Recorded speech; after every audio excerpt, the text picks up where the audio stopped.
Welcome to level 2. Sorry, I'm going to keep clicking slides. I shouldn't be doing that. Level 2 of this training. I hear Tim did a great job yesterday, and I'm so glad, as you guys pointed out, that today is Friday, and you came back to listen to an actuarial presentation. So must be very exciting. But today, basically, we're going to go over 3 more little topics. The first one, misalignment between IOPs, or industrial organizational psychologists, and actuaries, loss of support claims, and then earnings research. And I'm going to try go through them pretty quickly so that you're not here the whole day on your Friday, that you can get off and have some drinks later. Just a bit about myself. My name is Damian Will. I have worked for Munro Actuaries for just over 7 years, which apparently in ancient history times, 7 was to believe to be the magical number for perfection and completeness. So you have the right person, apparently. So basically, the last 7 years, writing reports using industrial psychologist reports and other medico-legal reports to calculate claims for future costs, loss of earnings, loss of support. And on top of that, I also love to engage in operations of the business as well as team aspects. I do see myself as a natural leader, except for home life, where my 3 very young girls seem to determine everything I do. So that's a bit about me. I won't hold you too much longer. Let's get on to it. So just a quick thing. I have tried to keep this session simple. There will be graphs, there will be charts, there will be numbers. You have joined an actuarial presentation, so apologies for that. They are all examples, so don't try to overanalyze things. They're just examples. I'll tell you what the main idea is, and I'll go through these sections as quickly as I can, as I said earlier. Just in terms of questions, if I am speaking about something that makes absolutely no sense, you are welcome to use the raise hand function and stop me, and I will stop. Obviously, if every single person does that, we will be here the whole day. But if it does make sense, but you have a small question, you're welcome to always also post it onto the chat, and we can go back to it a bit later. And then, yeah, I'll then address it. So let's get into it. Misalignment between industrial psychologists and actuaries. And so basically the thing that we are really concerned about, there's 2 things that we come up with quite often, and that is ambiguity and unreasonableness in terms of an industrial psychology report. And I'm not trying to be overly rude about it, but basically what happens is we'll get a report from industrial psychologists, and from now on I'll call them IPs. And basically what happens is we will have to try and decipher what they're saying, and we will often take things very literally because we are like that, and we will take it conservatively because we don't want to over exaggerate claims. And what often will end up happening is the way that we read an industrial psychology report might differ to the way an attorney like you guys would read it. And so for a basic example, if an industrial psychologist says something along the lines that the claimant will likely remain unemployable in the future, and then concludes by saying higher post-accident contingencies should be applied, we're going to go, okay, so they're likely to remain unemployable, but there's still a chance that they'll be employed. And so we will do a calculation based on contingency basis. Whereas an attorney will go, wait a minute, they actually likely to remain unemployable, and so you might be expecting a claim that is unemployable. And so there you see that ambiguity might come through, where there might be a bit of a discrepancy between what we read into it and what you might read into it. And so ambiguity is one thing that is really a big issue, and we'll go through 7 different points now in the next few slides where we can kind of deal with ambiguity and kind of get into a place where we don't keep coming back and forth with you guys about what the industrial psychologist might be saying. And then the second issue is unreasonability. And obviously, we aren't the experts in terms of what a claimant can do or can't do in their future careers. But one of the things that we have had an issue with recently, there was a judgment where Judge Fisher was dealing with a case where they actually reported the actuary to the actuarial counsel because they followed a postulation that the industrial psychologist made. And the reason why they were reported to the counsel was because the industrial psychologist made assumption that the claimant would study further, and there was no proof for that. But the actuary has nothing to do with that. And so sometimes these things where the industrial psychologists are responsible for something, we also can be held responsible for it. And so those 2 things, ambiguity and unreasonability, are things that we really are concerned about, and wanting to try and get it so that we are all on the same wavelength. So those 7 points that we were going to go through quickly: the difference between past and future losses, inflation versus growth, possible versus probable, direct and indirect losses, self-employed claimants, multiple accident and joint minutes. And I'll go through each one of them. Some of them will be very brief. As I said, if you do have questions, pop it into the chat. If I am making no sense, raise your hand and I'll try and address it.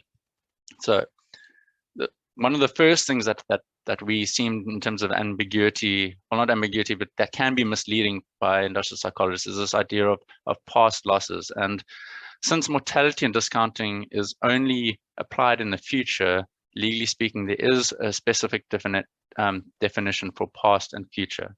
And so the past period refers to the time from the accident to the date of the report. Anything after the date of the report is the future. And where this can be misleading, and I see it extremely often in industrial psychologist reports, is that they will refer to there being no past loss because a claimant was paid fully during the time of recuperation. So someone might be in an accident and they were off work for 3 months and paid out, and often industrial psychologists will say there's no past loss because they were paid for the time off. However, if there are possibilities of growth in the uninjured scenario before the date of our report, that all falls in the past. And so there can be a past loss, even if someone's paid in full after the accident. And that past loss will be due to the fact that maybe they could have progressed in between the date of the accident and the current date, whereas an injured, they don't. And so just be aware of that. If an industrial psychologist does say there's no past loss, if they're referring to only the time periods directly after the accident, that might not be true. There might still be a past loss. And we will take it into account. And so there might be a slight discrepancy in that. Cool. The second point, salary inflation versus growth. And just to get a bit of a input into this, an example with when we're talking about growth and salary inflation and the way that we do calculations is to look at a long-term assumption on what inflation should look like. And an example is minimum wage. For example, the last few years, minimum wage has increased by much higher than the average inflation. These increases do not indicate what the normal growth rate would be over the long period. And a while ago, PE Corporate once saw a short-term inflation of just over 8%. And because of that, and because industrial psychologists often use PE Corporate, they started using inflation of 8% in their reports. But that is actually higher than what the long-term inflation rate is. And so as actuaries, we will use a longer term kind of going, what is realistic over the next 40 years? Is it realistic to continue earning 8% a year, or is it what has history shown us? And so long-term statistics show that salaries generally increase around CPI plus 1%. The reason this is an issue is that when industrial psychologists talk about inflation, the moment they start indicating actual percentages, there can be issues in terms of compounding and the way that they might overinflate or underinflate a claim. And so the big issue that we really have is when industrial psychologists are talking about growth, we want to know, is this person going to have real growth, i.e. are they going to grow to a better position, earn more money in real terms, or are they going to stay in the same position and earn inflation? We don't need the CPI plus 1 to 2% or CPI plus 3%. That only actually causes more confusion. And so what we would like to see is industrial psychologists saying this income would increase just with inflation, and we can, as actuaries, can make that decision of what that should be, or would increase to in a straight line to a career ceiling of X or Y. And just to show you why that is important, in this next slide, you'll see a graph. And basically this graph is the difference between what will happen if someone receives 10% increases in over a 40-year period versus if they receive 6% increases, which is what we believe salary inflation in the long run is looking like. And as you see, if an industrial psychologist puts this, that someone's going to increase with inflation, then 10,000 Rand today, in today's terms, it shouldn't change. And 40 years time, they should still be earning 10,000 Rand in today's terms. Obviously, they will get inflation increases, but keeping it in the current kind of level, they should be in the same position. But the moment you start going with a percentage that might overinflate it, so if they say 8%, or in this case 10%, you suddenly see on a 10% increase that over 40 years, suddenly someone's net worth, monthly income is worth in current terms 40,000 Rand. They're earning 4 times what they would have earned if they just carried on with normal inflation. And so basically what happens is, if an industrial psychologist gives a slightly higher than inflationary percentage, even though they are talking about inflation, the compounding effect means that they will completely overshoot the increases going forward. And so this is why we would love them to say just inflation, or that they will grow to a certain amount, rather than adding CPI plus 1% or 2% or whatever it is. And one of the big times we see this being an issue is especially with self-employed people or businesses, where a business might have increased their revenue or profits by 10% in the last 2 years, but that doesn't mean that that's sustainable for the next 40 years. And so just because in the short run that might have happened, it's not necessarily saying that it is likely to happen in the future. And so we just want to be very careful of completely over stating a claim just because of different wording. Hope that makes sense. And then on to the next point. Robert Koch, in his newsletter in 2018, spoke about a misunderstanding of the word possible and probable. And in this case, we're talking possible, but basically, actuary speak and legal speak don't necessarily line up exactly. And so actuary speaks so that a probability is a chance of 1% to 100%. It could be any part of that. So you could have a 70% chance of something happening, 50% chance. Whereas our understanding is a legal speak says that a probability is that there's a greater than a 50% chance of something happening, whereas a possibility is less than a 50% chance. And just in terms of that confusion that can come in with industrial psychology reports, is that they often use the word possible to designate the probable. So they would use the word possible to say that something will happen that we would believe is probable. And what ends up happening is that sometimes probable scenarios are calculated at 100%, and sometimes possible ones are completely ignored because they're not actually likely. And just to kind of put it out there, if an IP postulates many possible scenarios without the probable, it kind of causes problems, because obviously the court is looking for what is the most likely one. Technically speaking, we all have unlimited career possibilities. I could be a plumber next, or I can go be an attorney or whatever. Depending what it is, it's a possibility, but is it likely? Probably not. And so just making sure that we understand what those are. And so to avoid that confusion, when we speak to industrial psychologists, we often would ask them to rather actually give us the percentage chance to say, you know what, there's an 80% chance of this happening. Cool, we'll take that into account. We can calculate that, rather than just kind of going, maybe it'll happen, maybe it won't. Yeah. And then the differences between direct and indirect losses. And this is probably one of the biggest ones that impact the claim amounts that come through after we calculate our claims. Direct losses are losses that the base calculation has the loss built into it.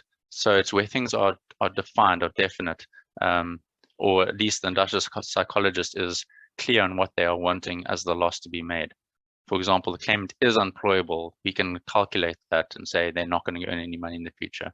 The claimant will retire 5 years early, means that we will calculate the loss based on shortening their injured earnings by 5 years. Or, for example, the claimant will not reach the suggested pre-accident career ceiling. There is a defined loss, a direct loss between the uninjured and the injured scenario. Contrast that to indirect. Indirect is where it becomes a bit more iffy. You kind of go, the claimant might retire early, but there's no direct loss because the industrial psychologist isn't willing to make that call. Or the claimant might not be promoted, but there's still a chance, but we can't directly calculate it because it's a might. It's not a definite comment in the industrial psychologist report. The other one is the claimant might suffer longer periods of unemployment. They might, but they might not. And so we can't just allow for unemployment in the future. And so obviously, the way that the wording that industrial psychologists use can completely change the way that we would calculate a loss. For example, we often get attorneys kind of coming back to us going, but why didn't you take into consideration early retirement? And sometimes industrial psychologists don't comment on early retirement because it's not actually the field of expertise. They will often quote an occupational psychologist or another expert. And also it's uncertain, it's in the future. You don't actually know what's going to happen, but we can use other experts to kind of justify what we're saying. And so the solution is there's two. One, quote an occupational psychologist and say, cool, they will probably retire early, and so we can do a direct loss. Or the other one is to just base it on contingencies.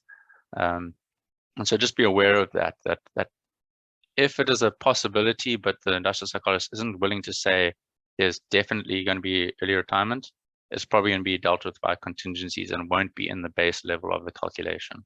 And just to show you exactly how that looks, this is an example of a 26-year-old female with an accident date in June 2015, current earnings of 10,000 Rand.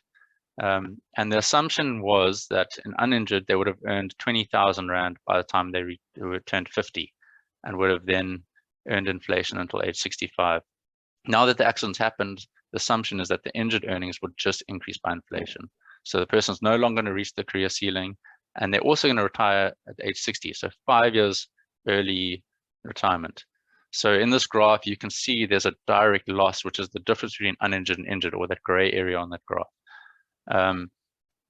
When you contrast that to when an industrial psychologist is a bit less direct and says, okay, in those examples earlier, they might retire early, but they're not willing to actually say it, or they might not reach the career ceiling, but they're not willing to say that as a certainty. Suddenly you get this kind of graph, and it's a contingency basis because we're going, well, they might still reach it, and so we're going to deal with it in contingencies. And so suddenly your uninjured and your injured scenario are exactly the same. And we're going to deal with the possibilities of not reaching the ceiling or the possibilities of early retirement using contingencies. That might be okay, but you just also need to realize that when it comes to these indirect losses, the RAF will obviously play with you guys and go, okay, well, is this a good chance? Is this a good chance? And you're going to have to settle on some kind of contingency differential. And so to show you what the losses look like directly, in this case, the direct loss without progression and an early retirement, and this one is 1.5 million Rand. But if I take contingencies and I use what the standard contingencies often are used, the 10% differential, and many of you will see when we use standard RAF contingencies, we use 15% and 25% in the future. So using a 10% differential, it's only 397,000. And so obviously, now it comes down to the space of, okay, what contingencies should be used? How likely are these possibilities that the person might not reach the retirement or might not reach their career ceiling? And obviously you can push that injured contingency up, but the question is, at what point do you do it? And so it is a lot more clear when an industrial psychologist puts a direct loss and says that person is going to retire early or they're not going to reach the ceiling. Because generally speaking, contingencies will understate the loss if it is if there's no sense of surety, like they're not convinced. There's also if it is a bit more iffy, then obviously there's also the space to say, well, then maybe it's not going to happen. We're going to pull the contingencies down. And so just be aware of that. And obviously, if you do apply a 90% injured contingency, you can also overstate a claim. So that is just to be aware of it. But basically, the difference between direct and indirect losses does make a big difference. And so the wording that industrial psychologists use in their report can make huge differences. So for example, in this report, the difference between an industrial psychologist saying that they will not reach a ceiling or they might is, in this case, 1.1 million Rand, assuming you use that contingency. So the next section that we often see issues with us and industrial psychologists is about self-employed claimants. And so firstly, on the one side, formal registered businesses, just a quick note, I don't want to really go down that track too much, but basically industrial psychologists and actuaries are not the right experts to be dealing with business losses. There's so many factors to take into consideration, different taxes, different losses that can be, a claimant could be drawing salary, but at the same time losing out on profits, and those aren't the same things. So we will often look and go, oh, the person was paid their salary, and so there was no loss, but actually they could have lost out on profit in the businesses. But we can't comment on that because we don't know how businesses' losses really go. So the best way to do a formal registered business is to get a forensic accountant involved, and they'll look at historic progression, industry changes, business life cycles, and they'll project how a business would have progressed and how it will now progress that the claimant might have been injured. And just a note on that, like, the lack of profit is not always a loss of earnings. And so claimants can still draw salaries and change the salaries if they own their own business. And so it is definitely better to just get a forensic accountant to talk about that. And there was a comment, I think, by a person named Jay Fisser who mentioned that even with formal registered businesses, sometimes an accident might mean that a business might actually hire someone else to do the work that a claimant can no longer do at a lower cost, which might actually free up the claimant to do more business work that might make the business better off. So it can be very tricky. And so for formal registered businesses, we would recommend a forensic accountant to get involved. But one of the more common ones that we see is this informal unregistered businesses, the hawkers or the guys that are self-employed, generating their own profits through sales of goods on the side of the road or whatever it is.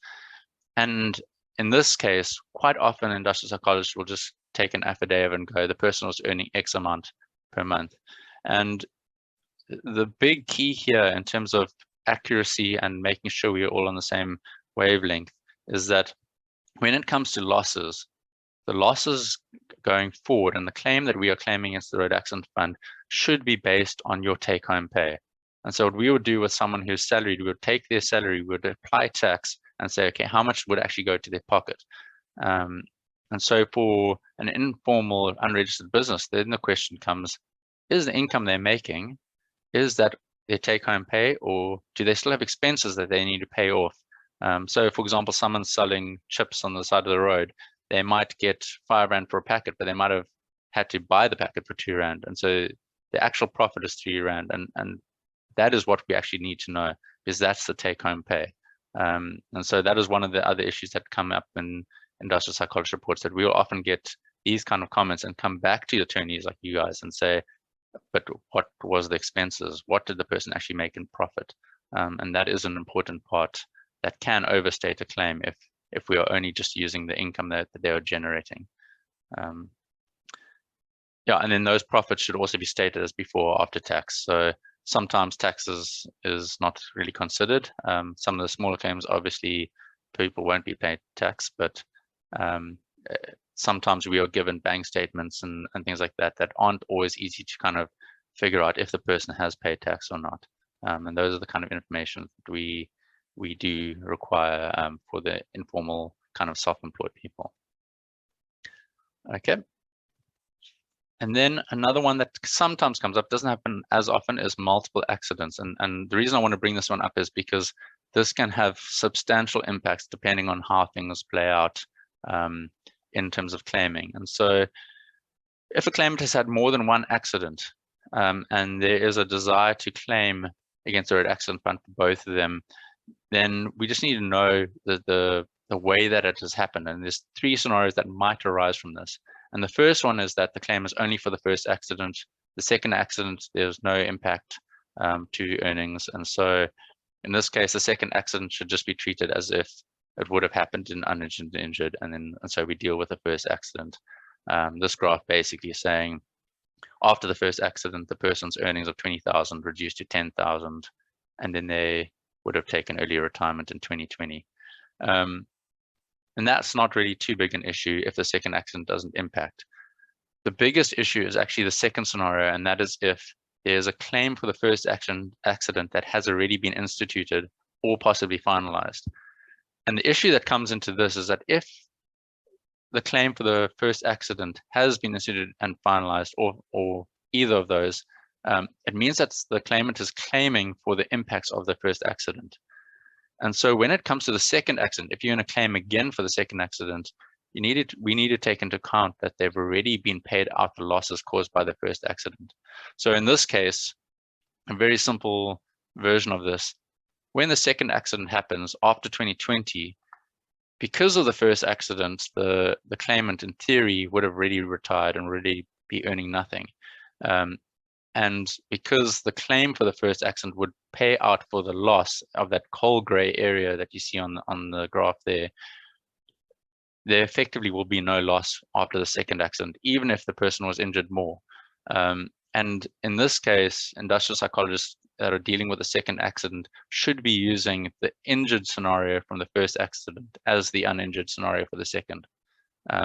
Basically, in this one, the person was unemployable when the accident happened anyway because of the first accident.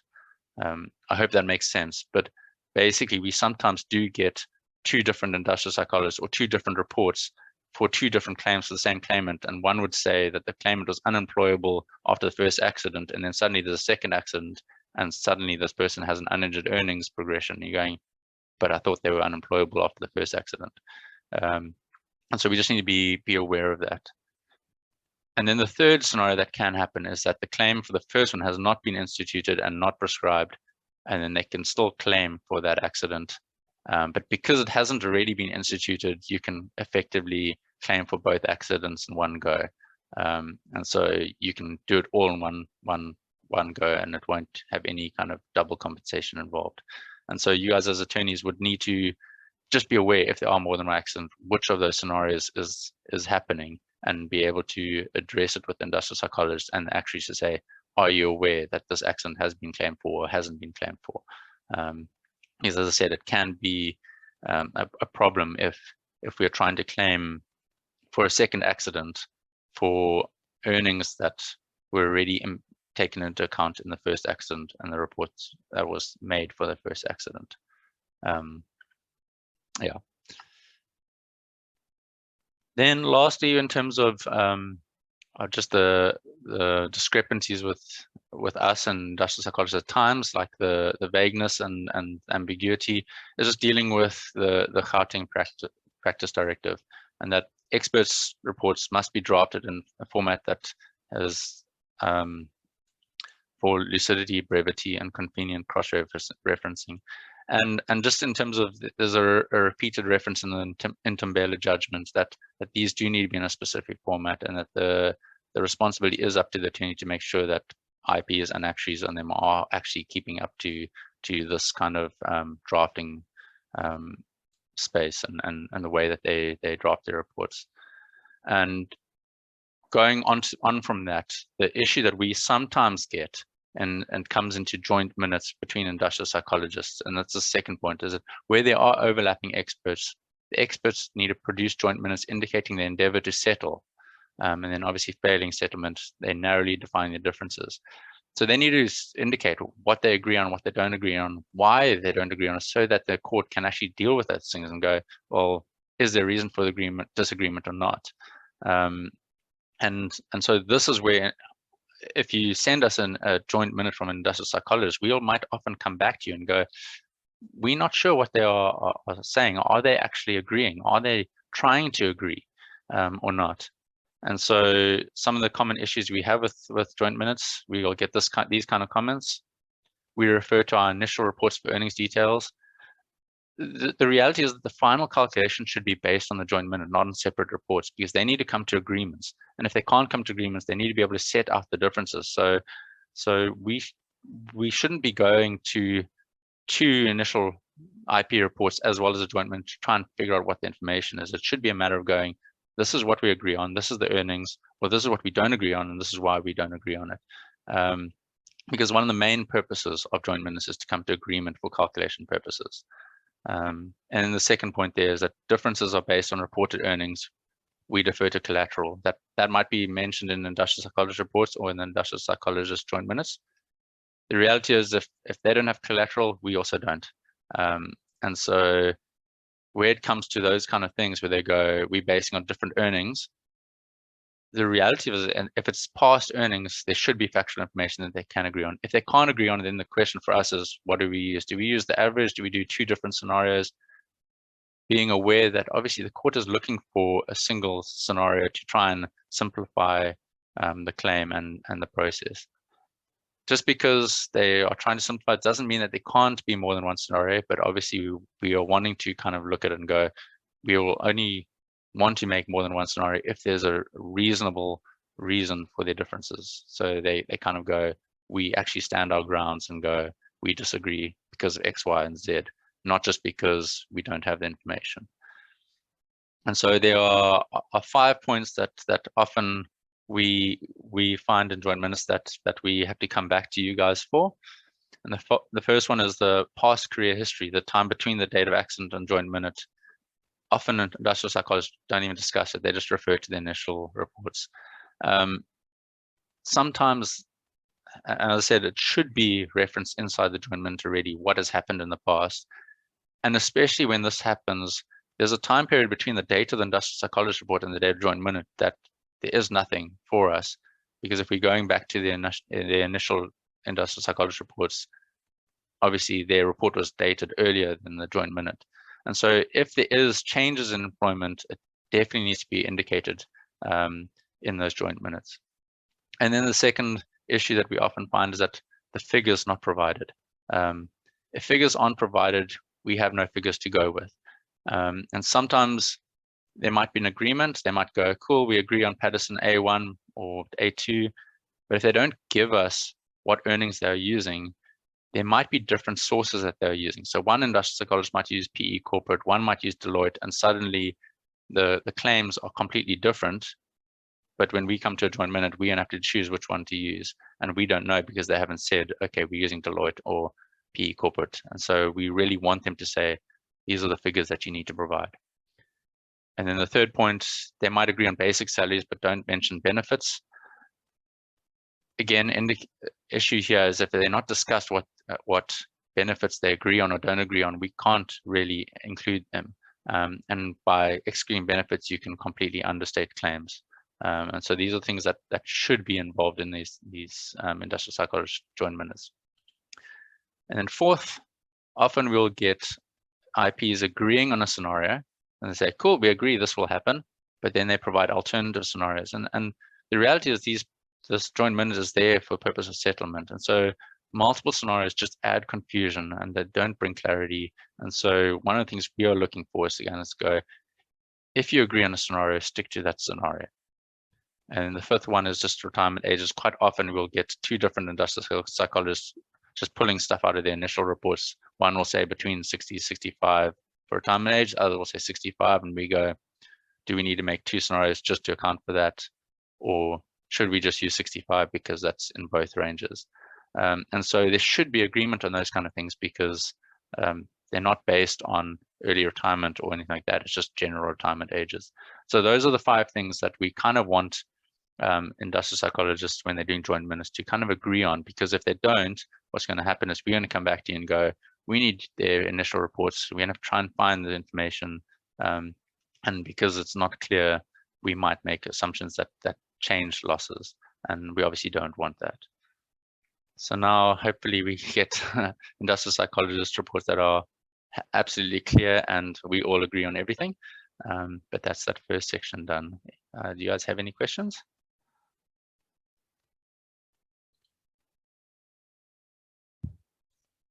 Loss of support, and I'm just going to go through a basic example of how we calculate loss of support. A lot of you would already understand shares and how the shares of income are done, but I would like to just go through it again before I just go through some of the information that we require that often we don't actually get, and which could help you in terms of claiming for loss of support for claimants. And so let's see if this goes through. And so just a brief thing, I'm going to play a little video and try and chat through it. So this is an example, family, one child, both parents, the husband's earning 800 Rand a month, the wife's earning 200, and so they have a family income of 1,000 Rand.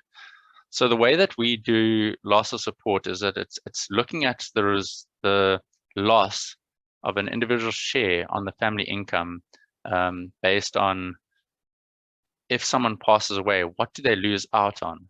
And so it's not just going, cool, the husband is earning 800 Rand, so if he dies, the loss is 800 Rand. It's not that simple. It's actually going, what did each person lose out on in that family income?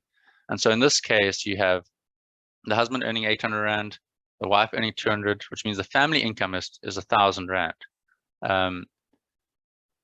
In terms of that, the family, RAF apportions family income 2 shares to an adult and 2 shares to, one share to a child. So in that case, you can see the 2 is above the adults and the 1 above the child. And in that, we divide that family income between them. And we basically say the 2 shares in this example, the husband will consume 400 Rand of that 1,000, the wife will consume 400 Rand of that 1,000, and the child will consume 200 Rand of that 1,000. And that's basically the shares of income that they need to use to carry on with their lives based on the money that was coming into the family. So in the situation where the husband passes away, obviously now you're going to lose out that 800 Rand. So that 1,000 Rand family income now suddenly goes down to 200 because it's only the wife now providing. So the loss to the family income is 800 Rand, but the loss to both the child and the wife is not the same. So the loss to the child is obviously the 200 Rand that he was consuming or she was consuming. The loss to the spouse or the wife, she had a share of 400 Rand of the family income. And in Santam Free, it indicates, the judgment indicates that the wife will first put her money towards her own shares. And so the 200 Rand that she is contributing to the family will go towards her 400 Rand part of the family share that wasn't initially there. So as you see this table now, that the red number is 200 Rand is what the wife is bringing. That 200 Rand will go towards her 400 Rand share. The loss will effectively be 200 Rand for the wife and 200 Rand for the child, or a total of 400 Rand. Now, I hope that all makes sense, but basically it's not as simple as just the 800 Rand that is lost. It's looking at the shares of family income that gets lost. So the reason why it's not the full 800 Rand is because obviously while the husband brings 800 Rand in, while that gets lost, his 400 Rand share of income that he's using also gets taken out of the calculation. But now, obviously, if it's the other way around, and this often, it sounds harsh, but the other way around, sometimes families can be better off financially if someone obviously stops using family income. And so you'll see now, if the wife had to pass away, that 200 Rand would fall away, and suddenly the family income between the husband and the child becomes 800 Rand. But now, if you see this table, previously they had 400 Rand for the husband and 200 Rand to spend for the child. Now they have 800 Rand to share between them, whereas previously they only had 600. Because obviously, while the 200 Rand that the spouse was earning falls away, her 400 Rand share of income that she was using also falls away. And so in this case, there wouldn't be a loss. And so just be aware of that quite often, if someone's income is significantly lower than what they're consuming in a family, then when they pass away, there might not be a loss to the family. And obviously, we're not saying that we're not saying that they're not losing anything emotionally, but from a financial point of view,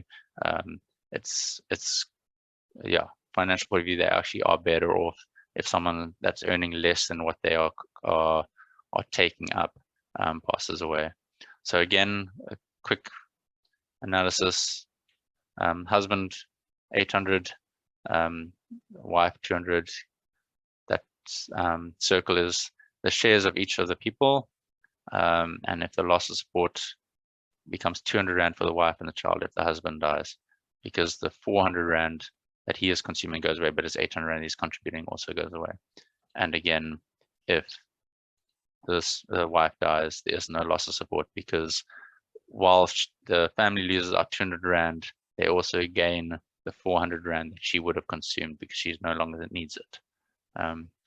So that is basically the way loss of support claims are calculated. Just in terms of information, though, that we need, because it is so heavily reliant on family shares of income and the shares of those income, we need certain information to make sure we're doing this correctly. And so a couple of things: the deceased's career and earnings had the accident not occurred. Often with loss of support claims, we get given the deceased's salary or pay slip from before the accident, and that's it. And so the assumption would be, cool, we're using his earnings and we're going to apply earnings inflation. Now, that's all good. We can do the calculation like that. But obviously, if the person is young and there was a chance that they could have progressed in their career, we are obviously shortchanging the family because we're not allowing for promotions or growth. And so this is where industrial psychologists are actually quite important in terms of the loss of support claims. And we very seldom actually see industrial psychologists involved in loss of support claims, because obviously if the deceased had to progress, there would be more family income that would be lost out on.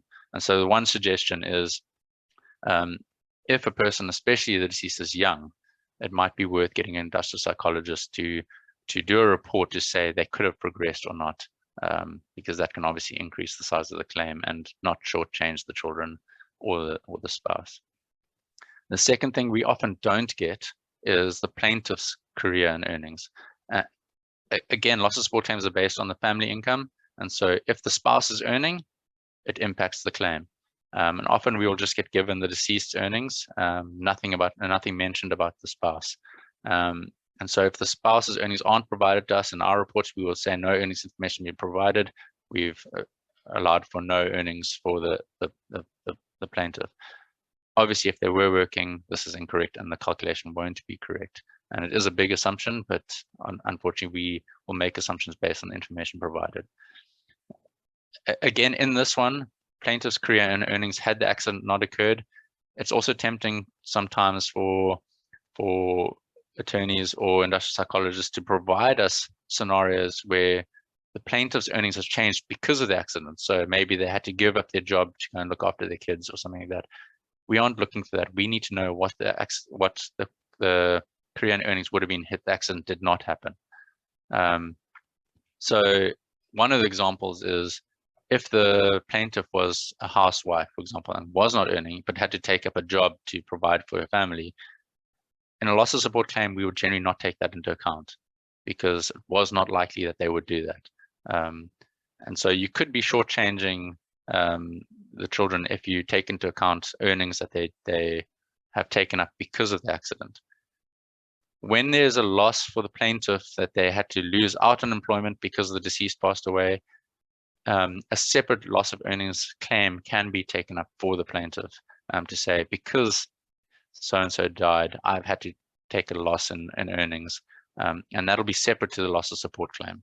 And so just be aware of that. We need to know what the plaintiff's career and earnings would have happened if the accident did not happen, and not what has actually happened. And then the third thing, the birth dates of all the dependents. Quite often we will just get given one or two of the dependents that are being claimed for, and there might be a couple of other dependents that aren't being claimed for, but because they might not be the spouse's child or whatever. But because it's the loss of support is claimed on the family income, and dependents of the deceased, whether or not they're being claimed for by the attorney, need to be taken into account to make sure that the family shares are correct. So we need to know the birth dates for every single dependent of the deceased, whether or not they're being claimed for or not. And then lastly, the age at which the children will become independent. We do use a standard of 18 and 21, so we will give you two scenarios. But you know what, there might be reason to say that the deceased would have provided finances for when one of the children go to varsity, and then 18 doesn't make sense anymore. And so again, industrial psychologist reports can often comment on that kind of thing and say, actually, it's not just 18, 21, it can be 23 or whatever it is. And that will change a claim. Cool. this next section is about earnings research, and I can fly through it very quickly. And the basic thing I want to get across to you is that which earnings research the industrial psychologist uses matters. And so just to have a look at it, just so that you guys understand how things work in terms of the basic statistics. When you're looking at earnings, Patterson figures and those kind of things, they take people's earnings in certain job spheres and they divide them into effectively 4 quartiles, or that here it's Q1, Q2, Q3, and basically the people who earn the 25% least is up until quartile 1, then the next 25% to quartile 2, which is the median, then the 75th percentile is the upper level, and then the last 25% goes to 100%. And basically what happens is Q1, Q2, Q3 are what we call lower, median, upper. Just because in these earnings tables there's a lower, median, upper, doesn't mean that a claimant can't earn less or more than those lower or upper ranges.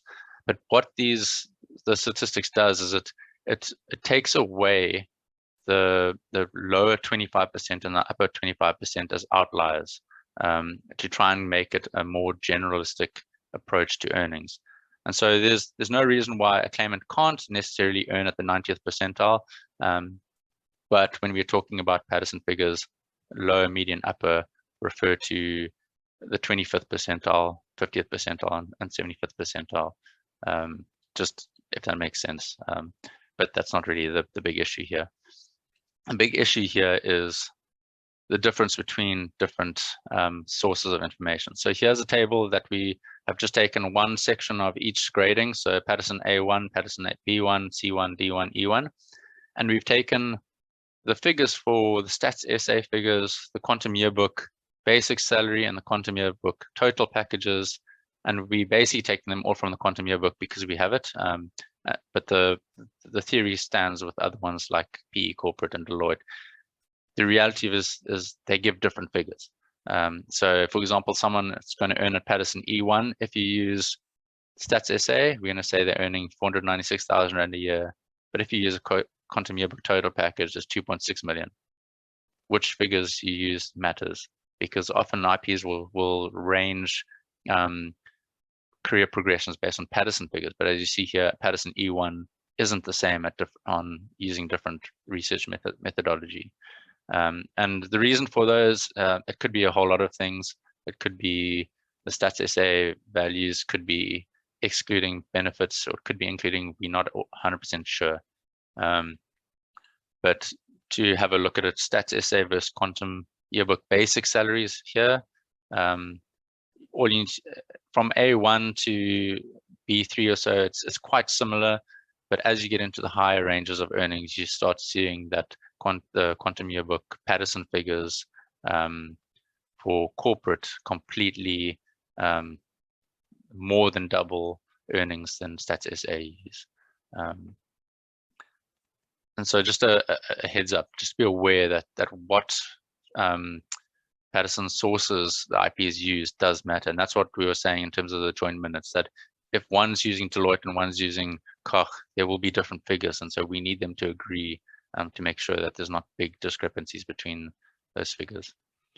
You'll often see this kind of thing inside industrial psychologist reports to say, cool, for a minor who's going to get to a grade 10 or grade 12 or a degree, these are the Patterson figures that or levels that they will use to kind of calculate the career progressions. Again, A1 for grade 10, it could mean different things depending on which source of income you're using. And so what was done recently, using this table, they used the Stats SA earnings level of education, which is also in the quantum yearbook, again at completely different figures. And this isn't using Patterson, it's just using grade levels and ages. And that's how they went about with this figure. So if you ever see these ones, that's where that came from. But basically looking at it as an illustration of a career for someone who's a young person who hasn't yet got into the labor market, who gets a certificate, so passes matric, gets a certificate. If you use the certificate level of education and use total package Patterson figures from the quantum yearbook, you'll get that darker amount of earnings in that graph. Whereas if you use the stats SA figures for age and level of education, it's the same career, they both have certificates, same level of education, but suddenly the earnings are less than half. And so just to be aware that there is a huge impact of using different data sets. And again, this shows you again, so for a 15-year-old female, the value of the career by level of education, if they use NQF Patterson for a degree, they're going to earn 10 million Rand over their life, whereas if they use the age and level of education stats data set, they're going to earn 5.5 million. So it does make a difference. So just to be aware of that, it might be worth asking industrial psychologists why they use different types of models.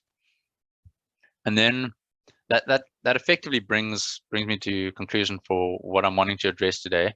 But obviously, we are in a space where we can see some of the issues that we have, and so I've mentioned quite a few areas of either ambiguity or unreasonableness in terms of IPs and how we deal with them.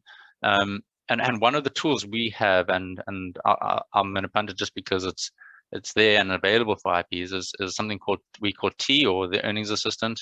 And so it's a free to use platform for industrial psychologists if they want to use it. We basically are designing it so that we don't have to come across these ambiguities, and we can have a bit of a logic check when we're getting industrial psychologist reports. And so they will be able to use something like this graph that's in this part from the Earnings Assistant to see how their careers are in uninjured and injured are going through.